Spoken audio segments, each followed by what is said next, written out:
Κυρίες και κύριοι, αγαπητές φίλες και φίλοι, έχουμε μια καινούργια εκπομπή. Είμαστε Τετάρτη 22 Φεβρουαρίου του 2023. Πριν ξεκινήσουμε τα θέματα μας, τα 10 θέματα μας τα καθιερωμένα για την εκπομπή, θα ήθελα να κάνω ένα σχόλιο σε σχέση με αυτό το περιστατικό που συνέβη στο τμήμα ψυχολογίας του Αριστοτελείου Πανεπιστημίου Θεσσαλονίκης. Καταρχάς θεωρώ ότι οι φοιτητές που φοιτούν εκεί θα πρέπει να έχουν αίσθηση τι σημαίνει Αριστοτέλειο και τι σημαίνει Αριστοτέλης. Με βάση αυτά που βλέπω, ανάθεμά με αν ξέρουν ποιος είναι ο Αριστοτέλης. Άνθρωποι που πηγαίνουν, φοιτούν στην τριτοβάθμια εκπαίδευση και μάλιστα σε ένα ίδρυμα που λέγεται Αριστοτέλειο. Διότι αν φοιτούσαν, δεν θα είχαν, τώρα τι να του πω, θράσος. Τα παιδιά είναι για λύπηση. Απέκλεισαν, λέει, την καθηγήτρια, η οποία είχε του τετάρτου έτους, είχε κόψει το 28% των φοιτητών στο μάθημά της. Και σας ερωτώ, δηλαδή, εάν οι άνθρωποι δεν είχαν τα φόντα να περάσουν το μάθημα, τι θα πρέπει να κάνει η γυναίκα? Να κατεβάσει τον πύχη κάτω, όπως γίνεται τόσα χρόνια από υπουργούς παιδείας, οι οποίοι δεν άξιζε να είναι ούτε κλητήρες σε σχολεία, ούτε κλητήρες. Έχουν καταστρέψει την εθνική παιδεία. Φτάσαμε στο σημείο να έρχονται εδώ άνθρωποι του Πανεπιστημίου και να γράφουν σε 3 γραμμές 7 ορθογραφικά λάθη. Και τι σημαίνει αυτό δηλαδή? Ο φοιτητής να κλείνει και να αποκλείει και να κρατάει όμηρο τον καθηγητή. Πού τα είδαμε αυτά? Και ξέρετε γιατί συμβαίνει αυτό? Αυτό συμβαίνει γιατί υπάρχει αυτή η στρεβλή αντίληψη στην πολιτική και στην κοινωνία για τα πανεπιστήμια. Γιατί υπάρχει αυτό το άρθρο του συντάγματος που απαγορεύει τα ιδιωτικά πανεπιστήμια, γιατί θα ήταν άσχημο να έχουμε ιδιωτικά πανεπιστήμια στην Ελλάδα. Η Κύπρος έχει ιδιωτικά πανεπιστήμια. Τα κατεχόμενα έχουν 50.000 φοιτητές από όλες τις χώρες του κόσμου, του δικού τους τέλος πάντων.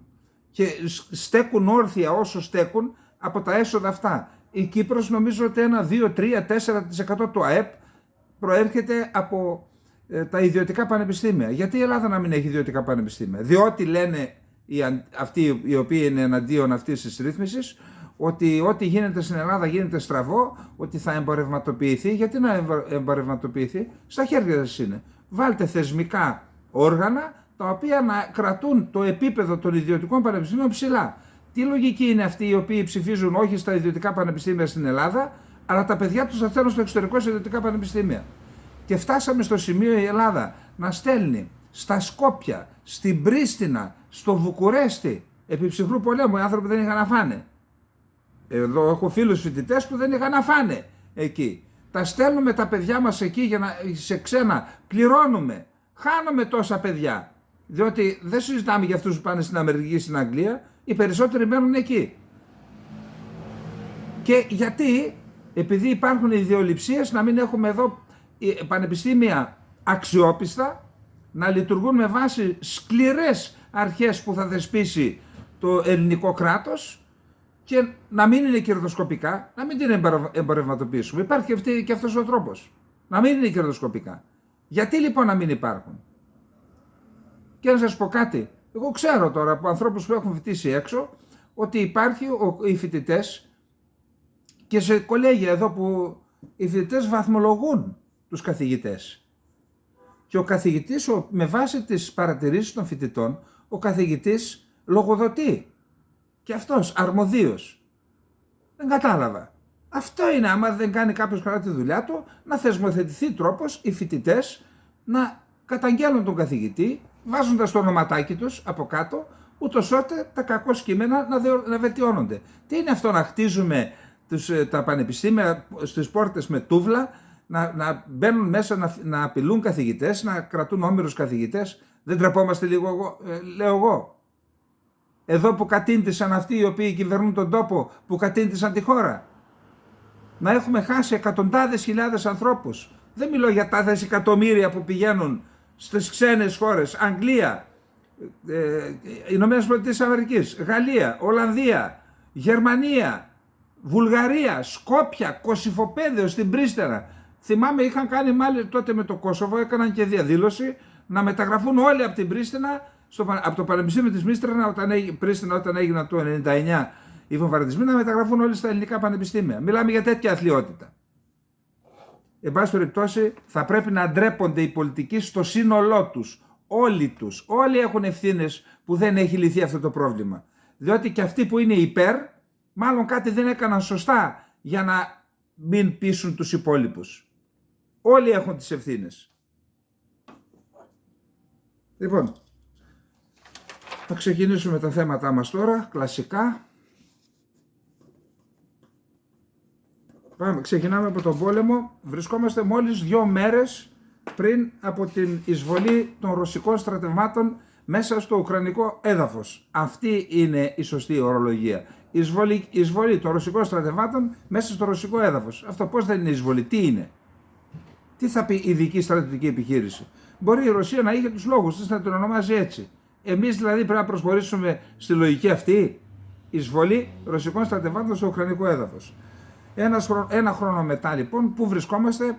Ότι η Ρωσία κατέχει περίπου, συμπεριλαμβανομένης της Ταυρίδας, Παύλα Κριμαίας, περίπου το 18%-20% του ουκρανικού εδάφους. Καταβάλει προσπάθειες ο ρωσικός στρατός να ολοκληρώσει την κατάληψη των εδαφών του Ντομπάς, Λουγκάνσκ και Ντονέτσκ. Βρισκόμαστε πάλι με την πολιορκία εκεί, θα δούμε παρακάτω στο δεύτερο θέμα τι γίνεται με τον Μπαχμούτ ή την Αρτέμοφσκα, όπως λεγόταν πριν. Ο πρώην υπαρχηγός ΓΕΘΑ των Ουκρανών, ο στρατηγός Ιγκόρ Ρωμανέγκο, θεωρεί ότι οι Ρώσοι έχουν ετοιμάσει 200.000 άτομα εφεδρεία, τα οποία σταδιακά θα τα οδηγούν στα μέτωπα για να ολοκληρώσουν την κατάληψη των εδαφών του Ντομπάς. Αυτό θεωρεί ότι θα γίνει το Μάρτιο του 2023.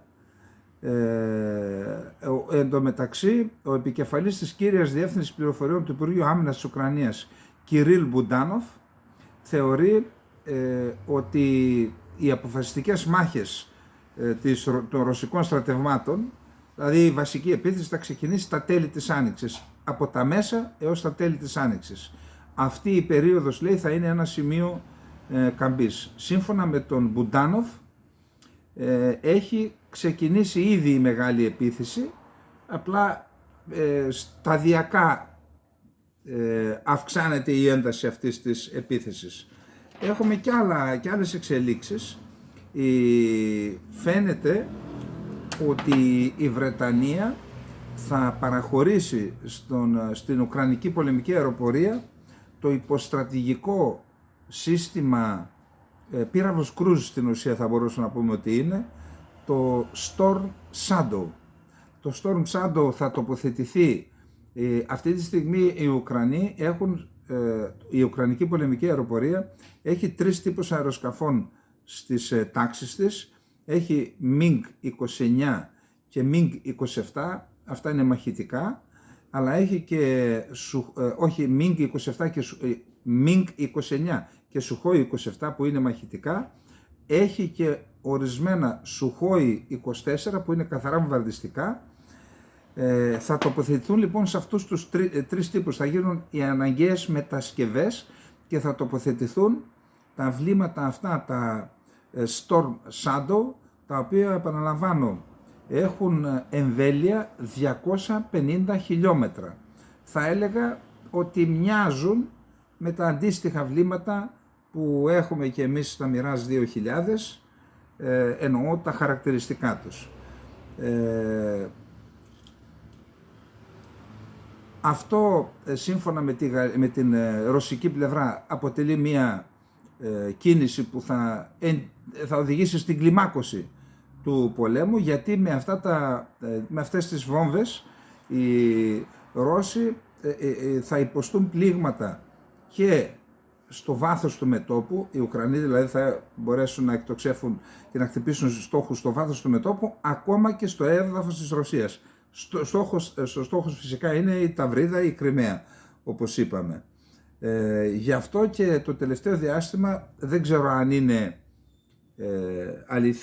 ήταν αληθινές ή όχι, είδα φωτογραφίες από επιθέσεις που έκαναν οι Ρώσοι σε αεροδρόμια στα οποία υπήρχαν MiG-29 μαχητικά, τα οποία τα βομβάρδισαν, τα είδα και κατεστραμμένα. Επαναλαμβάνω, δεν ξέρω αν οι φωτογραφίες ήταν αληθινές. Κατά τα άλλα είχαμε και πάλι κάποιες πυραυλικές επιθέσεις. Στη Χερσόνα κάνουν σοβαρούς βομβαρδισμούς οι Ρώσοι, δεν ξέρω ποιος είναι ο στόχος τους. Επίσης υπάρχει και μία κίνηση σε σχέση με τα μαχητικά. 12 βουλευτές στις ΗΠΑ ζητούν από τον πρόεδρο Biden να παραχωρήσει F-16 στην Ουκρανία. Αυτές είναι οι εξελίξεις στο μέτωπο. Για να περάσουμε στο δεύτερο θέμα μας, το οποίο έχει να κάνει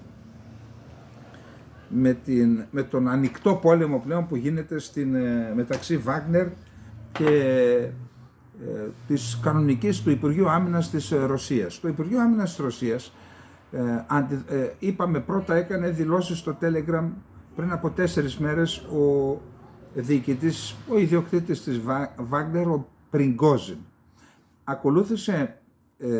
Ζήτησε το Υπουργείο Άμυνας της Ρωσίας από τον Πριγκόζιν να πειθαρχήσει στις εντολές που παίρνει και να ζητήσει συγγνώμη για όσα είπε, διότι τους χαρακτήρισε, είπε ότι δεν του δίνουν πυρομαχικά, ότι θέλουν να ιδιοποιηθούν τις επιτυχίες της Βάγνερ. Ακολούθησε νέο βίντεο του Πριγκόζιν χθες, όπου σε υψηλό τόνο χαρακτήριζε προδότες απευθείας προσωπικά τον Υπουργό Άμυνας τον Σοϊγκού και τον αρχηγό ΓΕΘΑ τον Γκερασίμοφ. Τους κατηγόρησε ότι δεν δίνουν πυρομαχικά, ότι δεν βοηθούν με αερομεταφορές τη Βάγνερ.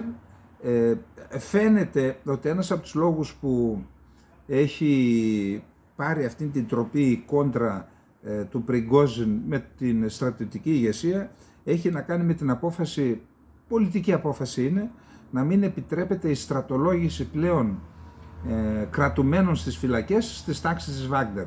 Γιατί λέει κάπου ο Πριγκόζιν ότι έτσι δεν έχω δύναμη να κάνω επιθέσεις, μειώνεται η δύναμη του στρατού μου, του δικού μου στρατού. Τώρα λοιπόν έχουμε καινούρια, επανέρχεται το Υπουργείο Άμυνας και δίνει στοιχεία και λέει ότι εμείς στείλαμε πυρομαχικά, μάλιστα αναφέρει και τους τύπους των πυρομαχικών. Απόδειξη είναι ότι τις τελευταίες 2 μέρες είχαμε περίπου 2.803 χιλιόμετρα προέλαση στην Αρτέμοφσκα, δηλαδή στο Μπαχμούτ, και προσπαθεί να δικαιολογηθεί το Υπουργείο Άμυνας και να βγάλει ψεύτη τον Πριγκόζιν. Αμέσως επανήλθε ο Πριγκόζιν με καινούριο μήνυμα στο Telegram και είπε ότι είναι ψέματα, μόνο το 20% των αναγκών μας του καλύπτουν σε πυρομαχικά, και είπε, μιλούν λέει για εθελοντικές ομάδες στο Μπαχμούτ. Ποιες εθελοντικές ομάδες? Εμείς είμαστε, λέει, μόνον η Βάγνερ είναι, δεν υπάρχουν άλλες εθελοντικές ομάδες. Τέλος πάντων, αυτό είναι ο πόλεμος πλέον, ενώ στην αρχή είδατε ότι δεν το ανέφεραν και πολύ. Τώρα βλέπω και κάποια μέσα και στην Ελλάδα αρχίζουν να μιλούν για τον πόλεμο. Ποιο είναι το ζουμί αυτής της υπόθεσης? Από τη στιγμή που στη Ρωσία είναι αδιανόητο να υπάρχουν τέτοιες φωνές εν καιρό πολέμου. Αυτό όντως είναι αδιανόητο να υπάρχει οπουδήποτε. Ιδιαίτερα στη Ρωσία όμως, που υπάρχει οποιαδήποτε αρνητική φωνή τιμωρείται ή πνίγεται ή καταπνίγεται. Εδώ λοιπόν κάτι συμβαίνει. Ο Πριγκόζιν είναι άνθρωπος που θεωρείται ότι είναι κοντά στον Πούτιν. Δεν είναι δυνατόν να έκανε μια δήλωση που θα έθετε σε κίνδυνο τη σχέση του με τον Πούτιν. Άρα εδώ κάτι συμβαίνει.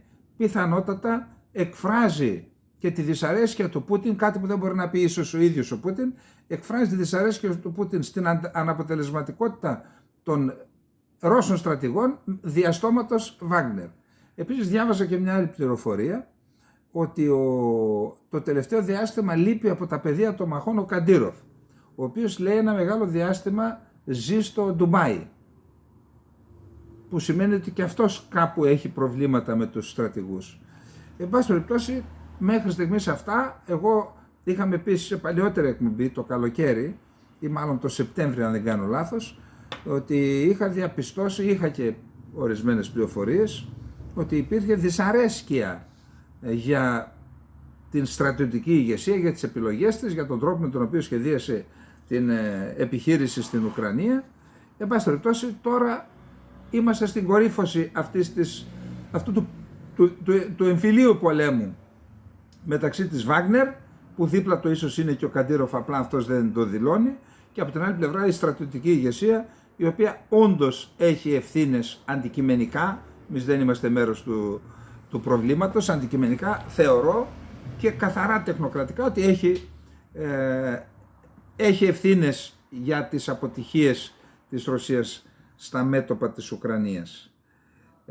Τώρα πάλι σε σχέση με... είδαμε ότι ο Biden, ότι ο Πούτιν αποφάσισε, και η Δούμα, η Βουλή δηλαδή της Ρωσίας, αποφάσισε την αναστολή της συνθήκης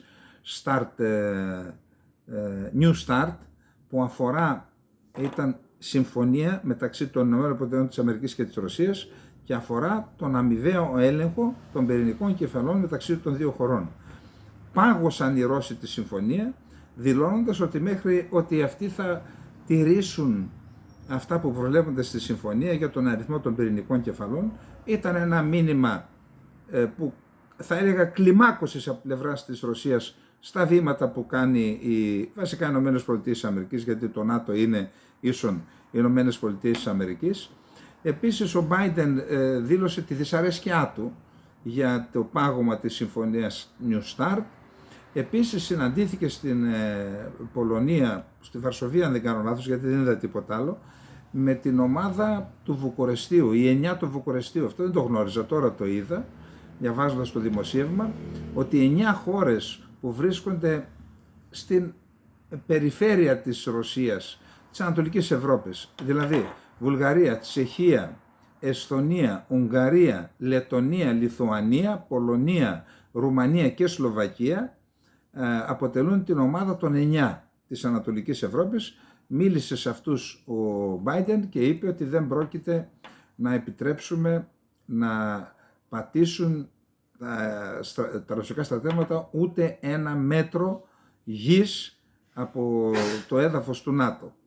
Αυτή λοιπόν ήταν μια άλλη εξέλιξη. Επίσης έχουμε δηλώσεις του Μετβέντεφ, οι οποίες ήταν εξαιρετικά επιθετικές θα έλεγα και προσβλητικές στο πρόσωπο του Biden. Τον κατηγόρησε ότι πάσχει από άνοια και επανέφερε πάλι το ζήτημα της χρήσης πυρηνικών όπλων.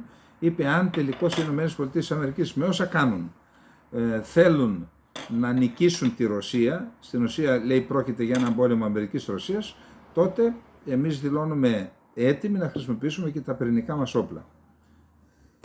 Εδώ να πούμε ότι ο Μετβέντεφ παίζει το ρόλο του κακού και τουλάχιστον σε επίπεδο δηλώσεων, αν και στη διάρκεια της παραμονής της θέσης του Πρωθυπουργού, αλλά και ως πρόεδρος της Ρωσίας, ήταν φιδωλός στις δηλώσεις και θα τον χαρακτήριζε κανείς και μετριοπαθή.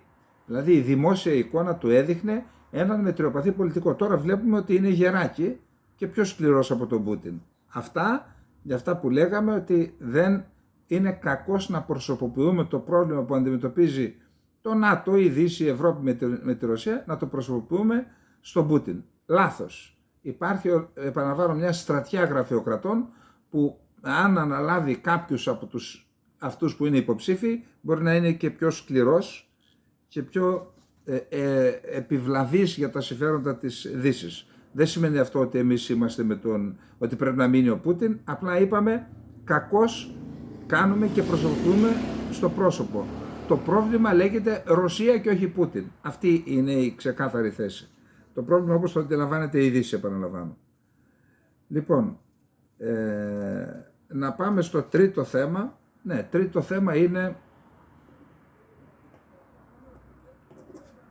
επισκέφθηκε το Κίεβο η Μελώνη, η πρωθυπουργός της Ιταλίας, η οποία όπως είναι γνωστό υποστηρίζεται και από το κόμμα του Μπερλουσκόνη. Εκεί λοιπόν θα έλεγα ότι ήταν επεισοδιακή η επίσκεψη της Ιταλίδας πρωθυπουργού.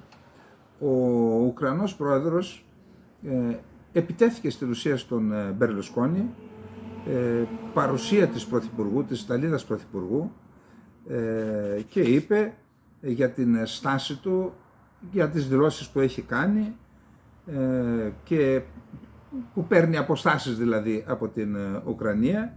Ο Μπερλουσκόνη του επιτέθηκε, είπε δεν ξέρεις τι είναι να σε βομβαρδίζουν το σπίτι τις 3 η ώρα το πρωί, να μην έχεις φως, να βλέπεις την οικογένειά σου να πλένει τα ρούχα με τα χέρια, μια σειρά από τέτοια πράγματα. Απήντησε ο Μπερλουσκόνη και είπε δεν ξέρεις τίποτα για μένα, διότι εγώ το 1936 όταν ήμουν 6 ετών έφαγα βόμβες και εγώ το σπίτι μου, βομβαρδίστηκα κι εγώ. Εν πάση περιπτώσει αυτό θεωρήθηκε από την Ιταλική, από τον έσω Ιταλό, που δεν θεωρήθηκε ότι ήταν μια ανίκεια συμπεριφορά του Ζελένσκι, να δέχεσαι την Πρωθυπουργό της Ιταλίας και αντί να μένεις στη θετική πλευρά των σχέσεων, να προσβάλλεις έναν εταίρο στην κυβέρνηση της Πρωθυπουργού που δέχεσαι. Και έτσι θα έλεγα ότι δημιούργησε μια κακή αίσθηση αυτή η συμπεριφορά του Ζελένσκι στην Ιταλίδα Πρωθυπουργό που εκπροσωπεί ολόκληρη την Ιταλία. Τώρα εδώ ακούστε, επειδή τον χαϊδεύουν τον Ζελένσκι, εμείς δεν χαϊδεύουμε κανέναν, ο Ζελένσκι νομίζω ότι έχουν πάρει τα μυαλά του αέρα. Δηλαδή θεωρεί ότι έχει υποχρέωση κάθε χώρα να υποστηρίξει τη χώρα του και τις πολιτικές του, έτσι, τις πολιτικές που οδήγησαν τα πράγματα εδώ που τα οδήγησαν. Γιατί είπαμε, σε ένα πόλεμο δεν φταίει μόνο ένας, μπορεί ακόμα και το 70, 80%, 90% θέλετε την ευθύνη στη Ρωσία. Υπάρχει και ένα 10% στην άλλη πλευρά, που αν δεν ήταν αυτό θα το έδινε το άλλο να εισβάλλει. Εν πάση περιπτώσει, για ευθύνες λοιπόν που δεν φταίει τίποτα, καμία κυβέρνηση της Ιταλίας που έγινε αυτός ο πόλεμος. Γιατί λοιπόν ρίχνει τις ευθύνες και μας δημιουργεί όλους μας και ένα αίσθημα ενοχής, διότι δεν δίνουμε και μεγάλη στήριξη στον κύριο Ζελένσκι, ο οποίος μίλησε στην Κύπρο, από τότε έχει φάει χ, έτσι, μίλησε στη Βουλή της Κύπρου, ακούστε αθλιότητα, ο άθλιος, η χώρα του είναι υποκατοχή, μιλάει σε ένα κράτος το οποίο υφίσταται κατοχή και δεν λέει μια λέξη για την κατοχή αλληλεγγύης και ζητάει την αλληλεγγύη της Κύπρου. Ακούστε αθλιότητα. Κάτι έχει πάθει ο άνθρωπος, έτσι. Και κάτι έχει πάθει γιατί το στηρίζουν οι διάφοροι, είτε από την Ουάσιγκτον, είτε από το Λονδίνο, είτε δεν ξέρω από πού. Κάτι έχει πάθει. Και γι' αυτό συμπεριφέρεται με αυτόν τον τρόπο. Δέχεσαι δηλαδή την πρωθυπουργό μιας χώρας, έρχεται, θέλει να σε βοηθήσει, σου έχει δώσει αντιαεροπορικά. Και αντί να μείνει σε αυτό, πυροβολεί τον Ζελένσκι, τον Μπερλουσκόνη. Αλλά έδειξε ο άνθρωπος το ποιόν του με αυτό που έκανε στην Κύπρο και από εκεί και μετά επαναλαμβάνω. Για μένα χ. Τέλος. Τέτοιες αθλιότητες δεν πρόκειται να τις συγχωρήσουμε ποτέ. Όπως πονάει αυτός για την πατρίδα του, έτσι πονάμε και εμείς για τα κατεχόμενα της Κύπρου.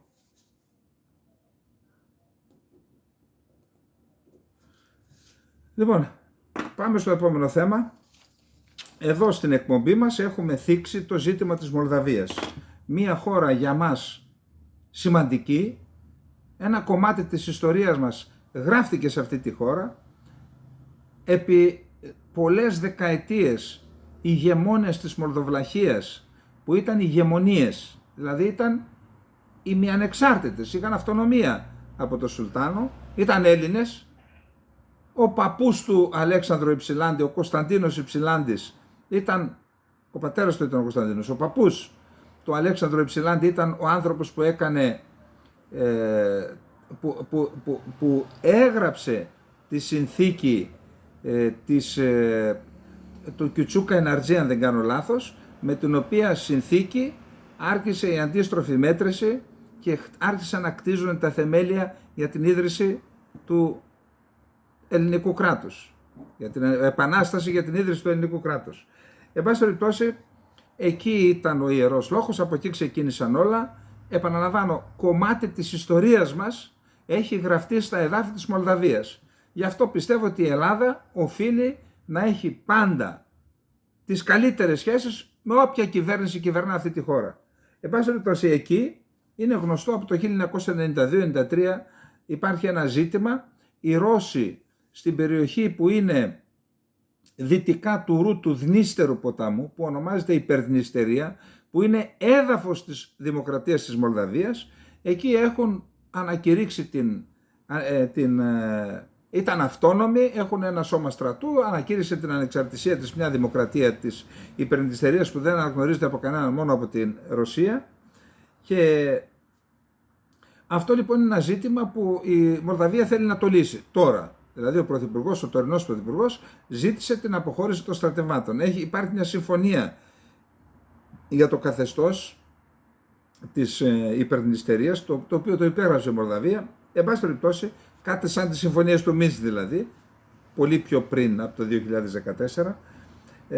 Εκεί λοιπόν ο Ζελένσκι κατήγγειλε τη Ρωσία ότι έχει σχέδιο δημιουργίας χάους και αποσταθεροποίησης της Μολδαβίας.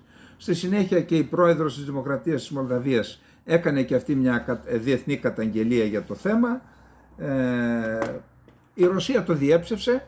Τώρα λοιπόν στην Βαρσοβία συναντήθηκε ο πρόεδρος των Ηνωμένων Πολιτειών της Αμερικής, ο κύριος Μπάιντεν, με την πρόεδρο της Μολδαβίας, την κυρία Μάια Σάντου. Η συνάντηση έγινε στον απόϊχο της καταγγελίας που διατύπωσε η κυρία Σάντου για ρωσικό σχέδιο ανατροπής της ηγεσίας, καταγγελία που, όπως είπαμε, απορρίπτει η Ρωσία. Ο Αμερικανός πρόεδρος διαβεβαίωσε τη Μολδαβή ομόλογό του Μάια Σάντου για την υποστήριξη των ΗΠΑ στην κυριαρχία και την εδαφική ακεραιότητα της Μολδαβίας στη συνάντηση που είχαν στη Βαρσοβία. Η συνάντηση των δύο ηγετών έγινε στον απόϊχο της καταγγελίας που διατύπωσε η Σάντου για ρωσικό σχέδιο ανατροπής της ηγεσίας της πρώην Σοβιετικής Δημοκρατίας. Μία κίνηση που λέγεται ότι την απέτρεψε το Κισινάου, είτε με τη δημοσιοποίησή της, είτε πήρε κάποια μέτρα. Και με αφορμή τη συμπλήρωση ενός χρόνου από την έναρξη της ρωσικής εισβολής στην Ουκρανία, είναι γνωστό ότι ο κύριος Μπάιντεν ταξίδεψε στο Κίεβο και μετά στη Βαρσοβία για να κατευνάσει τις ανησυχίες των χωρών της Ανατολικής Ευρώπης για τις γεωπολιτικές εξελίξεις στην περιοχή, που φοβούνται ότι ο επόμενος μετά την Ουκρανία, αυτές οι χώρες Βαλτικής ειδικά, ότι θα είναι αυτές. Ο πρόεδρος Μπάιντεν επιβεβαίωσε την ακλόνητη υποστήριξη των ΗΠΑ στην κυριαρχία και την εδαφική ακεραιότητα της Μολδαβίας κατά τη συνάντησή του με τη Μολδαβή πρόεδρο Μάια Σάντου, αναφέρει ανακοίνωση του Λευκού Οίκου. Ανέδειξε το θέμα της συνεχιζόμενης βοήθειας των ΗΠΑ προς τη Μολδαβία, προκειμένου να ενισχυθεί η ανθεκτικότητα της χώρας σε πολιτικό και οικονομικό επίπεδο και να αντιμετωπιστούν οι επιπτώσεις της ρωσικής εισβολής στην Ουκρανία. Αναφέρεται πάλι στο ανακοινωθέν.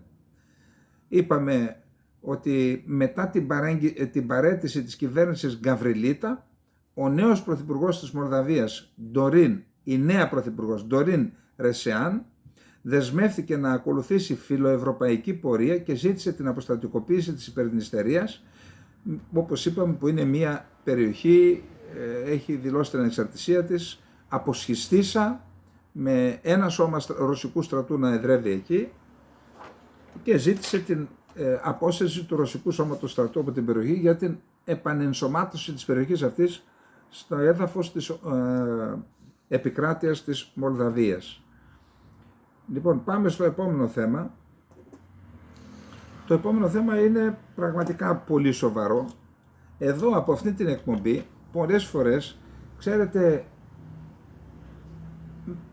θεοποιούμε αυτούς που χαράσουν τη στρατηγική στις μεγάλες χώρες, αυτούς που λαμβάνουν αποφάσεις, γιατί θεωρούμε ότι εκεί υπάρχουν πολλά think tank, υπάρχουν πολλές ομάδες σκέψης, υπάρχουν πολλοί επιτελείς και τελικώς οι χώρες κάνουν το καλό και το σωστό για το δικό του στρατηγικό σχεδιασμό. Προσωπικά έχω δει πολλά λάθη στο σχεδιασμό μεγάλων χωρών και της Ρωσίας και της Αμερικής. Της Ρωσίας τα ανέφερα πριν από λίγο. Όσον αφορά τα λάθη της Αμερικής, το είδαμε στο Αφγανιστάν, αυτό δεν μπορεί να το πεις οτιδήποτε άλλο εκτός από φιάσκο, την αποχώρηση. Μιλάμε για τεράστιο φιάσκο στο Ιράκ, όπου στην ουσία οι ΗΠΑ έγινε για πρώτη φορά, παρέδωσαν ένα μεγάλο κομμάτι του Ιράκ στην επιρροή του Ιράν. Ποιος φταίει γι' αυτό? Η Μαρία η Πενταγιώτισσα? Κάποιες λάθος πολιτικές φταίνε. Όχι μόνο αυτό, επέτρεψαν με τη δικιά τους πολιτική το Ιράν να επεκτείνει την επιρροή του και στη Συρία, που ξέρετε στη Συρία οι Αλαουίτες, τους Αλαουίτες οι Ιρανοί οι μολάδες τους θεωρούσαν ρυπαρούς κι αυτούς, δεν αιρετικούς. Τώρα άρχισαν να τους δέχονται για Σιήτες κι αυτούς, για πολιτικούς λόγους. Και εκμεταλλευόμενοι την παρουσία του 20% του πληθυσμού που είναι Σιήτες, αυτή η γραμμή, η παράλια είναι οι περισσότεροι Σιήτες εκεί, επεκτείνει την επιρροή της εκεί και μάλιστα έκανε το Ιράν και κάποιες επιχειρήσεις. Καταρχάς χρησιμοποιεί τον εναέριο χώρο του Ιράκ, αφού είναι ελεγχόμενο από φιλοϊρανικές δυνάμεις, και μεταφέρει ό,τι θέλει στη Συρία. Ακόμα χρησιμοποίησε και τον οδικό άξονα Τεχεράνη, Βαγδάτη, Βορείος Βαγδάτης και Δαμασκό, και φτάνει και στην Μεσόγειο θάλασσα. Αυτό ξέρετε πότε έχει να γίνει? Από την ναυαγία του Μαραδόνα. Ξαναβλέπουμε στην ουσία με εναλλακτικό τρόπο το Ιράν πάλι στη Μεσόγειο. Όλα αυτά ποιος τα έκανε? Κάποιοι που δεν, έτσι. Τα έχουμε δει τώρα, ακόμα και η παράδοση Οτζαράν όπως τον παρέδωσαν οι Αμερικανοί. Εγώ δεν είμαι σίγουρος αυτοί που σχεδίασαν την παράδοση ότι είναι ευχαριστημένοι με την εξέλιξη, έτσι. Να τους βρίζουν οι Τούρκοι τώρα και να τους προσβάλλουν μπροστά στα μάτια όλου του κόσμου. Μην νομίζετε, κάποιοι τα καταγράφουν αυτά. Δεν είναι όπως εδώ που κάνουν ότι δεν καταλαβαίνουν. Κάποιοι καταγράφουν τις βρωμερές δηλώσεις Σοηλού εναντίον του πρέσβη των ΗΠΑ στην Άγκυρα, που τον είπε πάρε τα βρωμερά σου χέρια, τράβα τα βρωμερά σου χέρια από την Τουρκία. Ποιος τα λέει αυτά? Τα λέει ο αρχιδολοφόνος, ένας αρχισημωρίτης. Κάποιοι φταίνε γι' αυτά. Δεν πάση περιπτώσει, θεωρώ λοιπόν και άλλα. Αυτό που έγινε ακόμα και με τη Συρία. Τώρα εγκαταστάθηκε από λάθη των Αμερικανών η Ρωσία για 50 χρόνια με βάση στη Μεσόγειο ισχυρή πλέον. Δεν ήταν έτσι η βάση της Ταρτούς επί Σοβιετικής Ένωσης. Ήταν 3-4 παράγκες. Τώρα έγινε βάση. Ναύσταθμος. Με αεροπορική βάση στη Λατάκια. Όλα αυτά ποιος τα έκανε? Λοιπόν, αυτό λοιπόν το λάθος που είχαμε εδώ από τις εκπομπές μας πει από την αρχή. Τι είναι αυτός ο πόλεμος που προκλήθηκε από βήματα που έκανε και η Δύση και στέλνει τη Ρωσία στην αγκαλιά της Κίνας, αφού θεωρείται ότι η Κίνα είναι η μεγάλη απειλή? Διότι η Ρωσία όντως είναι απειλή σε συγκεκριμένους τομείς. Αεροδιαστημική, που είναι ένα βήμα μπροστά από τη Δύση, εξού και ο διαστημικός σταθμός, και σε ορισμένα οπλικά συστήματα τελευταίας τεχνολογίας, στρατηγικά οπλικά συστήματα. Εκεί μπορεί να είναι κοντά ή σε ορισμένα λίγο μπροστά, λίγο πίσω, όμως αυτό δεν θέτει σε κίνδυνο, κατά την άποψή μου, μείζωνα στρατηγικά συμφέροντα των ΗΠΑ. Το μείζον πρόβλημα είναι η Κίνα, το ξέρουν αυτό. Γιατί λοιπόν κάνουν αυτόν τον πόλεμο και στέλνουν τη Ρωσία στην αγκαλιά της Κίνας, η οποία Κίνα, προσέξτε εδώ τώρα, να δείτε εδώ τι γίνεται. Δηλαδή πώς το κάνουν αυτό, γιατί το κάνουν, ποιοι τα σχεδιάζουν αυτά, θα ήθελα να ξέρω. Γι' αυτό σας είπα, τους θεοποιούμε, αλλά άνθρωποι είναι και αυτοί, λάθη κάνουν, τεράστια λάθη κάνουν, τα βλέπουμε και μπροστά μας. Τεράστια λάθη κάνουν και με την Τουρκία. Ποιος δημιούργησε αυτό το έκτρωμα δίπλα μας? Ποιος το δημιούργησε? Εγώ το δημιούργησα? Αυτοί το δημιούργησαν, και μάλιστα εις βάρος της Κύπρου και της Ελλάδας. Αυτοί βάλαν την Τουρκία στην Κύπρο και τώρα δεν ξέρουν πώς θα το χειριστούν. Να κάνει η Τουρκία μια αεροπορική βάση εκεί, να κάνει και έναν ναύσταθμο, όχι μόνο για να απειλεί τις ελεύθερες περιοχές, αλλά για να κατοπτεύει την Ανατολική Μεσόγειο. Αυτό ήθελαν? Λοιπόν, ακούστε εδώ τώρα τι έγινε. Πήγε ο επικεφαλής διπλωματίας της Κίνας στη Μόσχα, λοιπόν, και είδε τον Πούτιν. Οι σχέσεις της Ρωσίας με την Κίνα αναπτύσσονται όπως είχαμε σχεδιάσει και φτάνουν σε νέα ορόσημα, υποστήριξε ο πρόεδρος της Ρωσίας Βλαντιμίρ Πούτιν στη συνάντηση που είχε στο Κρεμλίνο με τον Γουάνγκ Γι, κορυφαίο Κινέζο διπλωμάτη και μέλος του πανίσχυρου πολιτικού γραφείου της Κίνας, ο οποίος από την πλευρά του σημείωσε πως Κίνα και Ρωσία είναι έτοιμες να ενισχύσουν περαιτέρω τη στρατηγική του συνεργασία. Συγγνώμη, ποιος το έκανε αυτό? Ποιος το έκανε αυτό? Εγώ θυμάμαι, πώς το λέγαν, Τσούρκιν, πώς το λέγαν, ένα διπλωμάτη, ο οποίος θα είχε γραφείο στο ΝΑΤΟ κανονικά. Δηλαδή, είχαν ένα διάλογο με τη Ρωσία και την κρατούσαν από εδώ. Ποιος τα έκανε αυτά τώρα? Οι σχέσεις Ρωσίας-Κίνας αναπτύσσονται όπως είχαμε σχεδιάσει τα προηγούμενα χρόνια. Όλα προχωρούν. Φτάνουμε σε νέα ορόσημα, υπογράμμισε ο πρόεδρος Πούτιν, ο οποίος μεταβίβασε στο Γουάνγκ Γι τις καλύτερες ευχές του στο φίλο του, όπως είπε, πρόεδρο της Κίνας, Σι Τζίνπινγκ.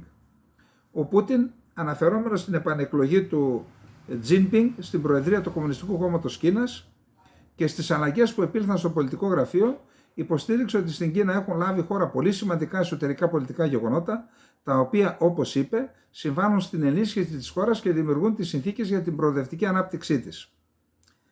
Συνεχίζει και λέει: οι διεθνείς σχέσεις σήμερα είναι περίπλοκες. Έχουμε γίνει καλύτερες μετά την κατάρρευση του διπολικού συστήματος. Όχι, δεν έχουν γίνει καλύτερες μετά την κατάρρευση του διπολικού συστήματος. Αντίθετα, έχουν γίνει ακόμα πιο τεταμένες. Σε αυτό το πλαίσιο, η συνεργασία στη διεθνή σκηνή μεταξύ της Λαϊκής Δημοκρατίας της Κίνας και της Ρωσικής Ομοσπονδίας, όπως έχουμε τονίσει επανειλημμένα, είναι πολύ σημαντική για τη σταθεροποίηση της διεθνούς κατάστασης, τόνισε ο Πούτιν, ο οποίος έκανε ιδιαίτερα αναφορά στη συνεργασία Ρωσίας-Κίνας και σε άλλους τομείς, και στο ανθρωπιστικό τομέα, στα τεχνολογικά, αλλά και σε διεθνείς οργανισμούς όπως ο ΙΕ, μαζί είναι και στο Συμβούλιο Ασφαλείας και στη Γενική Συνέλευση. Όσες χώρες ελέγχει κάθε μια, τις ενώνουν και παίρνουν αυτό που θέλουν. Στους BRICS και στον Οργανισμό Συλλογικής Ασφάλειας, την πεντάδα της Σανγκάης. Επίσης, ο Γουάνγκ Γι υποστήριξε ότι η κρίση στις διεθνείς σχέσεις αποτελεί μια ευκαιρία για κάτι καινούριο, επισημαίνοντας ότι οι σχέσεις Ρωσίας-Κίνας δεν καθορίστηκαν ποτέ από τρίτα μέρη, εννοεί της ΗΠΑ. Επανέλαβε τη σημασία του πολυπολικού κόσμου όσον αφορά τις διεθνείς σχέσεις, στάση που προφανώς εστιάζει κατά της ηγεμονίας της Δύσης και συγκεκριμένα τον ΗΠΑ.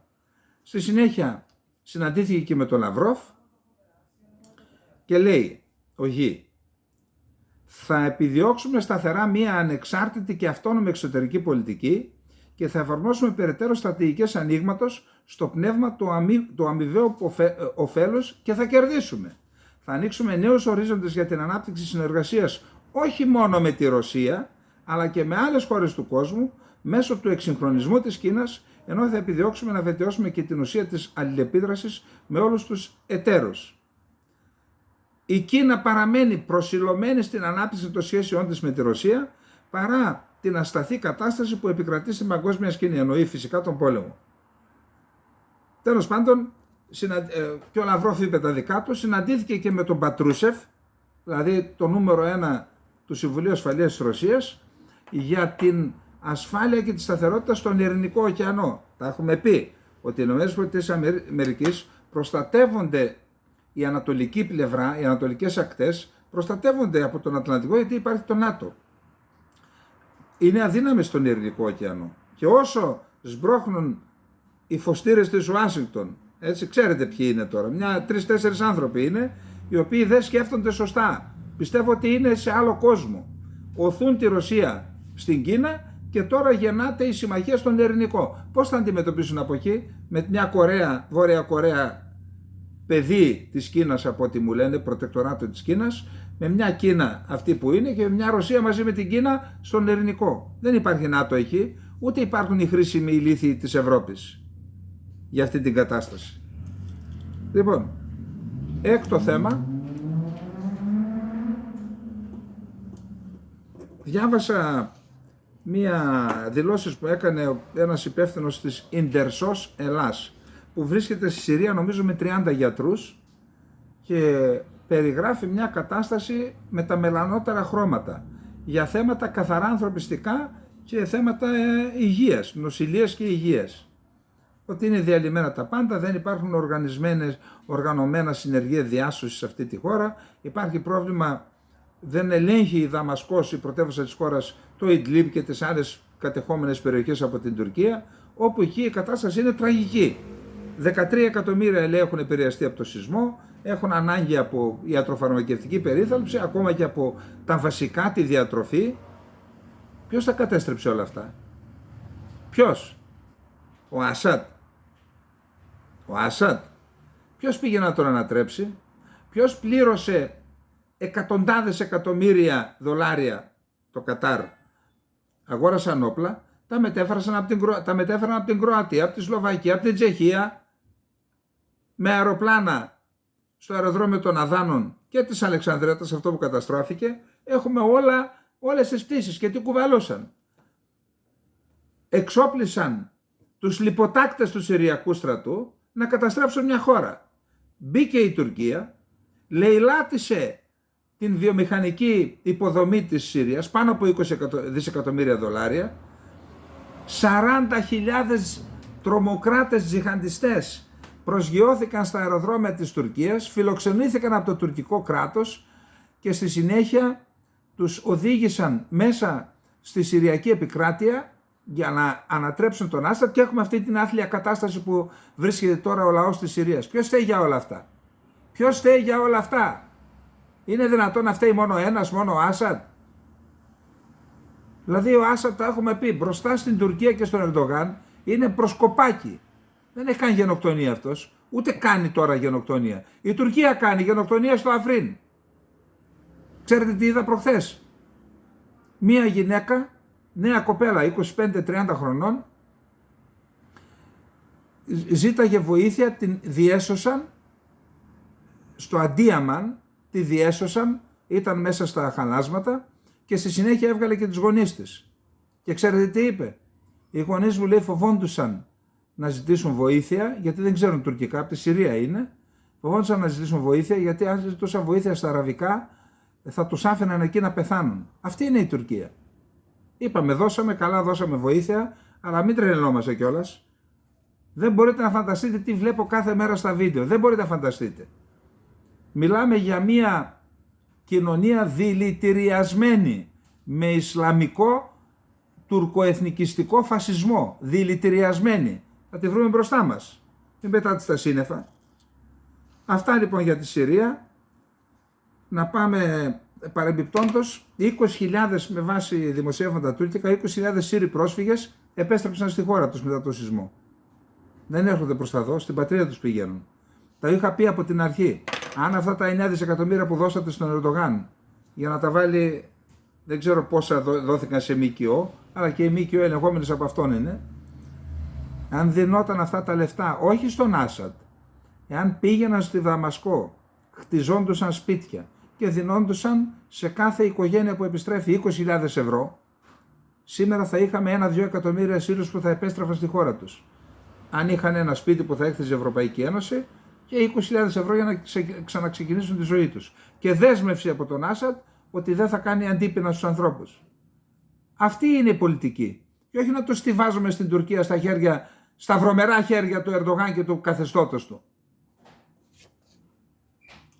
Λοιπόν, σε αυτή την εκπομπή, εδώ θα το πω και ας με κατηγορήσετε, θεωρώ ότι ήμασταν οι πρώτοι στον κόσμο που είπαμε, κυριολεκτικά όμως, ότι η πολιτική της Τουρκίας απέναντι στη Σουηδία και στην Φινλανδία, ότι θα κάνει έναν κύκλο και το λάκκο που έσκαψε η Τουρκία σε αυτές τις δύο σκανδιναβικές χώρες θα πέσει η ίδια μέσα. Η Τουρκία όταν έκανε τη σύνοδο κορυφής στο ΝΑΤΟ στη Μαδρίτη, τα είχα δει. Είχαν βάλει στη λίστα να εκβιάσουν τους Αμερικανούς. Κατάλαβαν ότι οι Αμερικανοί θέλουν πάση θυσία να μπουν αυτές τις δύο χώρες στο ΝΑΤΟ. Είχαν βάλει ακόμα και την επιστροφή στο πρόγραμμα των F-35. Καλά και τα ελληνοτουρκικά και την Κύπρο, όλα μέσα. Τελικά οι Αμερικανοί τους κάναν μια τρίπλα, τους έβαλαν να υπογράψουν ένα τριμερές έξω από την πόρτα του ΝΑΤΟ, να μην δεσμεύεται το ΝΑΤΟ.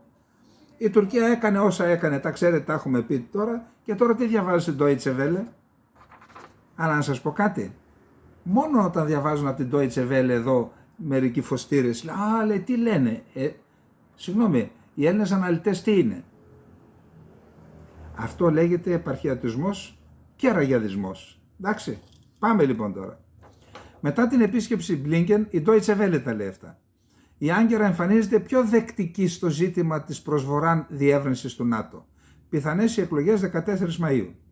Πέραν από την πρώτη εντύπωση της κόντρας ανάμεσα στον Αμερικανό Υπουργό Εξωτερικών Blinken και τον Τούρκο ομόλογό του Τσαβούσογλου για το θέμα της ένταξης της Σουηδίας και της Φινλανδίας στο ΝΑΤΟ, διαφαίνονται ήδη πρώτα σημάδια για μια αλλαγή πλεύσης. Ξέρετε πώς λέγεται αυτό?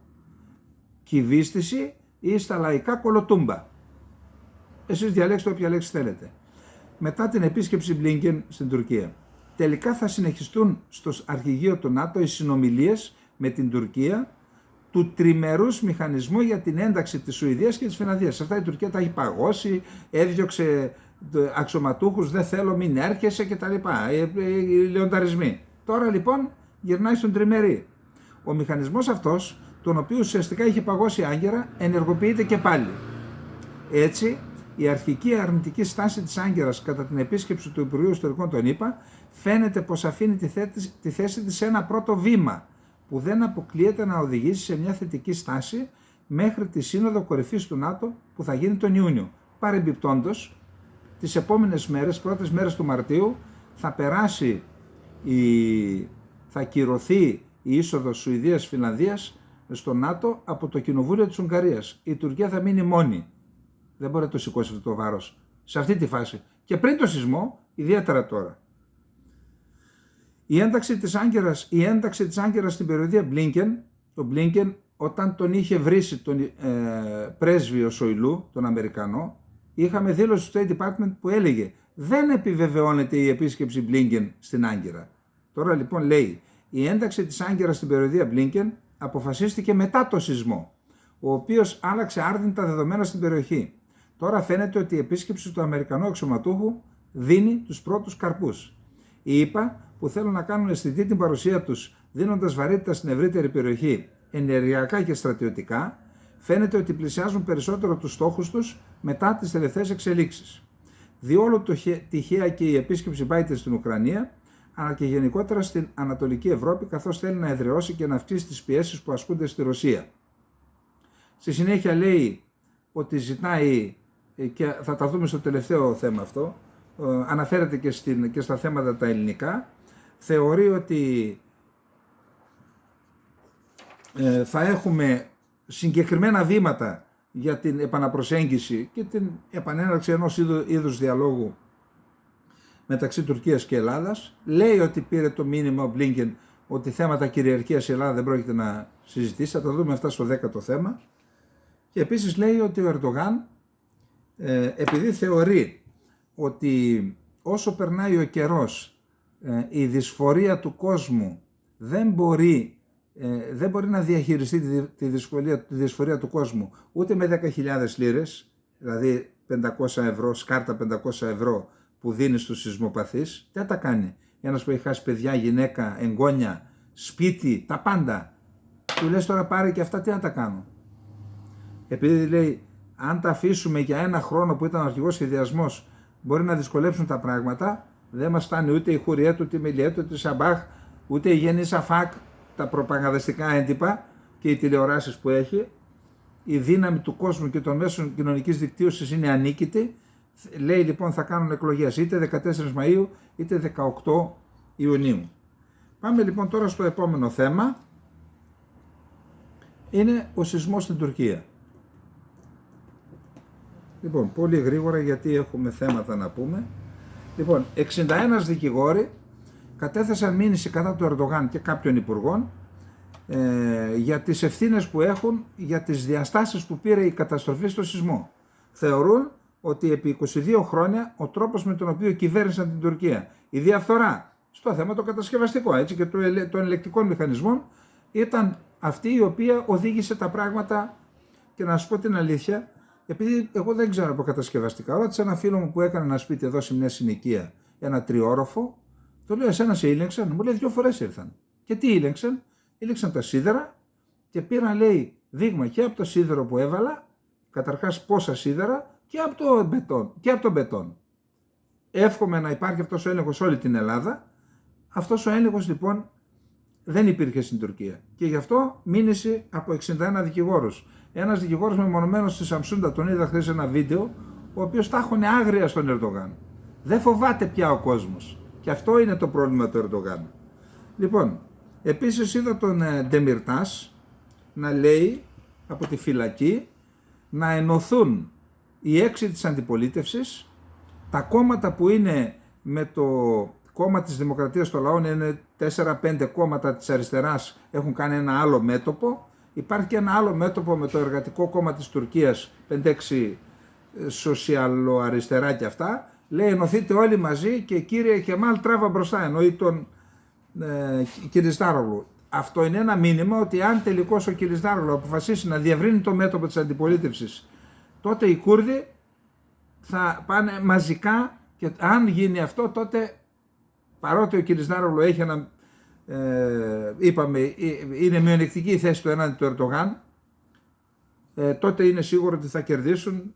Αυτοί είναι οι υπολογισμοί. Έχουμε σοβαρές αντιδράσεις από τους Τούρκους, από τους εθνικιστές. Λένε αυτός που κατηγορείται για τρομοκρατία, για τον Ντεμιρτάς, αυτός λέει τον Κεμάλ, θέλουν δηλαδή να, αλλά δεν περνάνε μάλλον αυτά, από ό,τι καταλαβαίνω, έτσι. Είδα έναν άνθρωπο σε μια κουρδική πόλη και έλεγε, είχε τα 20.000 ευρώ, τα 10.000 στα χέρια του, ένα μάτσο λεφτά που του δώσαν 10.000 λίρες, λέει, τι να τα κάνω εγώ αυτά. Έχω χάσει τα εγγόνια μου, έχω χάσει το σπίτι μου, έχω χάσει τα πάντα. Τι να τα κάνω, αυτά για μένα, λέει, για μας, ούτε για το τσάι μας. Αυτοί δεν έχουν καφέ, έχουν τσάι, ούτε για το τσάι, λέει, είναι λεφτά για τσάι αυτά. Τι να τα κάνω, δεν έχω σπίτι. Μένω σε ένα αντίσχυνο, δεν έχει ρεύμα, δεν έχει νερό, δεν έχω τίποτα. Πού είναι, λέει, αυτό το μεγάλο κράτος που μας έλεγες τόσα χρόνια, που μας παραμύθιαζες, και πού είναι αυτός ο ηγέτης της παγκόσμιας εμβέλειας. Αυτά, ξέρετε, δεν υπήρχαν πριν το σεισμό. Όποιος τα έλεγε αυτά την άλλη μέρα, και λέει, ας έρθουν να με συλλάβουν. Τι έχω να χάσω, λέει, τουλάχιστον στη φυλακή θα έχω ρεύμα και νερό, ζεστό. Αυτά σκέφτεται ο Ερντογάν και λέει, όσο πιο γρήγορα γίνεται. Σήμερα πήγε εκεί στο Οσμάνι, εκεί στο Μαράς, μου φαίνεται, στο Αντιάμαν, που πήγε με τον άλλον τον Γκρίζο Λύκο, και έβρεζε τον Κιλισδάρογλου. Μιλώ για ύβρις στην τηλεόραση, που δείχνει δεν είναι καλά το πρόσωπό του. Ο Ερντογάν, ξέρετε, επειδή δεν είναι υποκριτής, έτσι, φαίνεται όταν είναι στενοχωρημένος ή χαρούμενος, τώρα στο πρόσωπό του φαίνεται ότι τραβάει πολλά ζόρια, πολλά. Και αυτό φαίνεται και στις ύβρες που εκτοξεύει. Διαβάζω τα σχόλια από κάτω, 100% αρνητικά εις βάρος του, επειδή βρίζει. Λοιπόν, να πω όμως ότι τα ΜΜΕ κάνουν απίστευτες προσπάθειες να τον στηρίξουν. Απίστευτες, τη μέρα νύχτα, το άσπρο μαύρο, το ψέμα αλήθεια, την αλήθεια ψέμα, απίστευτες προσπάθειες. Ενώ αυτά που προανέφερα, τα δικά του ΜΜΕ. Τέλος πάντων, κανείς δεν μπορεί να είναι σίγουρος με τον Ερντογάν, γιατί πραγματικά είναι ένας χαρισματικός ηγέτης, χαρισματικός και στο κλέψιμο, έτσι. Κανείς δεν μπορεί να είναι σίγουρος, αλλά φαίνεται από τις αντιδράσεις του ότι τουλάχιστον αυτή την περίοδο δεν είναι καλά. Σήμερα ανήγγειλε, λέει, σήμερα ξεκινούν να χτίζονται 1.600 σπίτια. Σήμερα. Γιατί θέλει να δείξει ότι κάτι κάνει. Λοιπόν, πάμε στο επόμενο θέμα μας. Ναι. Ο Νίκος Χριστοδουλίδης ακόμα δεν έχει κάνει Υπουργικό Συμβούλιο, εκτός και αν έκανε σήμερα και δεν το είδα. Αύριο συναντάται με τον Τατάρ, αλλά πριν συναντηθεί με τον Τατάρ, τον ψευδοπρόεδρο του ψευδοκράτους, συναντήθηκε με τον Στιούαρτ, τον ειδικό απεσταλμένο του ΟΗΕ, δηλαδή ένας εγκάθετος του Λονδίνου. Καλά, εκεί το Λονδίνο συνεχίζει να παίζει το βρώμικο ρόλο του, όχι από το 1974, από το 1955 μέχρι σήμερα. Και απορώ πώς δεν συναποφασίζουν κάποια στιγμή οι πολιτικοί στην Κύπρο, αλλά και οι πολίτες, να πετάξουν από το νησί τον πραγματικό αίτιο αυτής της κατάστασης, που είναι οι Άγγλοι. Τέλος πάντων, συναντιέται αύριο, αλλά πριν συναντηθεί, ο Τατάρ μιλάμε για αθλιότητες. Λέει, τι να συναντηθώ, λέει, εγώ έχω, λέει, στο τραπέζι έχω κυριαρχική ισότητα, ίση διεθνή παρουσία, δηλαδή στην ουσία, λέει, έλα να αναγνωρίσει το κράτος μου. Και ρωτώ, σε αυτήν όλη την αθλιότητα που είναι σε εξέλιξη, σε πολλές πρωτεύουσες, η Ελλάδα δεν έχει λόγο, δεν είναι εγγυήτρια δύναμη. Δηλαδή είναι εγγυήτρια δύναμη η Τουρκία, της αναγνωρίσαμε ρόλο εγγυήτριας δύναμης για να εισβάλλει και να είναι με 40.000 στρατό εκεί, παραβιάζοντας τη συνθήκη εγγυήσεων, και δεν είναι η Ελλάδα. Και γιατί δεν είναι πρώτο θέμα το Κυπριακό.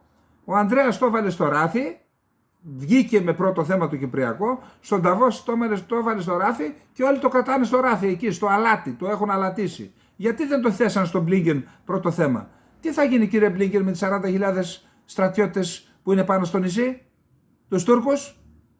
Δηλαδή είναι οι κακοί οι Ρώσοι που είναι στο έδαφος της Ουκρανίας και είναι καλοί οι Τούρκοι και μάλιστα με αμερικανικά και γερμανικά όπλα που είναι στο έδαφος της Κυπριακής Δημοκρατίας και μας λέτε τις ανοησίες για τη δικοινοτική, τη ζωνική. Τι μας περνάτε, για ηθαγενείς?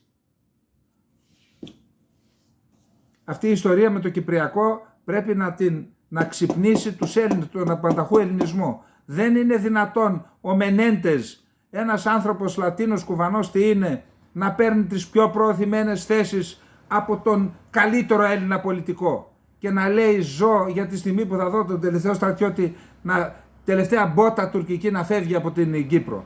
Ποιος το έχει πει αυτό? Ποιος δικός μας το έχει πει? Και γιατί δεν το λένε? Πάμε στο τελευταίο θέμα μας. Λοιπόν, ήρθε ο Μπλίνκεν στην Αθήνα. Προσπάθησε για να μην, δεν έχουμε χρόνο τώρα, να μην... Λοιπόν, θεωρεί, η Ελλάδα έδωσε, Μητσοτάκης και Δένδιας έδωσαν το εξής μήνυμα στον Μπλίνκεν, ότι εμείς θέλουμε έναν ειλικρινή διάλογο πάνω στη βάση αυτών που μπορούμε να συζητήσουμε. Δεν συζητάμε θέματα κυριαρχίας και αποστατικοποίησης που διασυνδέονται. Ο Μπλίνκεν ελπίζει αυτό που αποκόμισε, η εντύπωση που αποκόμισε από τις επαφές στην Τουρκία και στην Ελλάδα, ότι μετά τις εκλογές σε Τουρκία και Ελλάδα ότι θα έχουμε έναν μετεκλογικό διάλογο. Και μέχρι τότε φυσικά υπήρχε μια σοβαρή ανησυχία στην Ουάσιγκτον ότι στη διάρκεια της προεκλογικής περίοδου μπορούσε να γίνει κάτι, κανένα ατύχημα. Τώρα λέει πήραν μια βαθιά ανάσα ότι τέτοιες ανησυχίες δεν υπάρχουν πλέον. Αυτό είναι αλήθεια. Πάμε το τρίτο θέμα. Λοιπόν, όχι, το δεύτερο θέμα είναι ότι έφυγε ο βραχνάς ενός επεισοδίου. Το τρίτο θέμα είναι ο μετεκλογικός διάλογος. Πάμε, τέταρτο θέμα. Τέταρτο θέμα είναι ότι ο Πρωθυπουργός στη συζήτηση που είχε με τον Μπλίνκεν το βράδυ της Δευτέρας υπενθύμησε την του σεισμού της 6 Φεβρουαρίου συμπεριφορά της Τουρκίας και του είπε είχαμε το τουρκολιβικό μνημόνιο, είχαμε το Roots Race, όχι μετά το τουρκολιβικό είχαμε τις καστανές, την απόπειρα να καταλάβουν με αλλοδαπούς, να σπάσουν τα σύνορα και να καταλάβουν έδαφος της Ελλάδας με τους αλλοδαπούς. Το τρίτο ήταν το Roots Race και το τέταρτο οι επιστολές που στέλνει η Τουρκία σαν φέι βορρά συνέχεια στον ΟΗΕ και θέτει θέμα κυριαρχίας της Ελλάδας στα νησιά του Αιγαίου εάν παραμείνουν στρατιωτικοποιημένα. Από την πλευρά εξηγήθηκε ότι η προσπάθεια, παράλληλα ελληνική πλευρά από την ελληνική πλευρά εξηγήθηκε ότι η προσπάθεια που έκανε ο Υπουργός Εξωτερικών Τσαβούσογλου στη συνάντηση με τον Μπλίνκεν να επαναφέρει τα λεγόμενα 6 σημεία, αυτά δηλαδή που πρότεινε ο Καλίν στην σύμβουλο του Πρωθυπουργού Άννα Μαρία Μπούρα, αυτά λέει αυτό είναι εκ των περισσού, είπε εκ του περισσού, διότι η Ελλάδα απριόρι θέλουμε ανοιχτούς διαλόγους, αλλά όχι με τους όρους που βάζει η Τουρκία και λέει το ζήτημα είναι ότι σε περίπτωση για παράδειγμα επανέναρξης των διερευνητικών επαφών η Ελλάδα δεν δύναται να συζητήσει θέματα κυριαρχίας όπως σαφώς υπονοεί η Άγκυρα. Εδώ μας δίνει πληροφορία ότι στα 6 σημεία μπήκε το θέμα της κυριαρχίας. Να συζητήσουμε θέμα κυριαρχίας δηλαδή. Συγγνώμη, τότε γιατί την έκανε τη συνάντηση η κυρία Μπούρα? Για να φορτωνόμαστε κι άλλα? Δεν καταλαβαίνω. Συγγνώμη δηλαδή. Άμα σου δώσει ένα τέτοιο πράγμα, του λες κάν το ρολό κύριε Καλίν αυτό το χαρτί και τα υπόλοιπα τα ξέρεις, τα καταλαβαίνεις. Έτσι. Δεν πιάνεις τέτοιο χαρτί, δεν το ακούς. Λοιπόν, έκτο θέμα, ότι το κοινό ανακοινωθέν του τέταρτου στρατηγικού διαλόγου περιλαμβάνει 7 κατηγορίες συνεργασίας, οι οποίες είναι οι εξής. Πρώτον, συνεργασία σε περιφερειακά ζητήματα. Δεύτερον, άμυνα και ασφάλεια. Τρίτον, ανθρωπιστικές προκλήσεις και ετοιμότητα για αντιμετώπιση καταστραφών, όπως ο σεισμός. Τέταρτον, ενέργεια και περιβάλλον. Πέμπτον, επιβολή νόμου και αντιμετώπιση τρομοκρατίας. Έκτον, εμπόριο και επενδύσεις και δεσμοί μεταξύ των δύο λαών. Και Αυτό, νομίζω ότι τα είπα και τα 7. Αυτή είναι οι 7. Επίσης είπαν ότι η Ελλάδα επένεσε ο Μπλίνκεν τις προσπάθειες της Ελλάδας να παίξει διαμεσολαβητικό ρόλο μεταξύ Σερβίας και Κωσυφοπεδίου. Μας επένεσε για την καλή συμπεριφορά μας που δείξαμε για την ευρωατλαντική πορεία των Δυτικών Βαλκανίων, εννοούσε την Συμφωνία των Πρεσπών. Επίσης ο λαγός βγήκε μετά, είχαν το θράσος, πραγματικά το θράσος, να ζητήσουν να δώσουμε S-300. Δηλαδή, συγγνώμη, είστε υπερδύναμοι, αφήνετε την Τουρκία να παραβιάζει τον αέριο χώρο, να κάνει υπερπτήσεις, να μας απειλεί, κάνει ασκήσεις.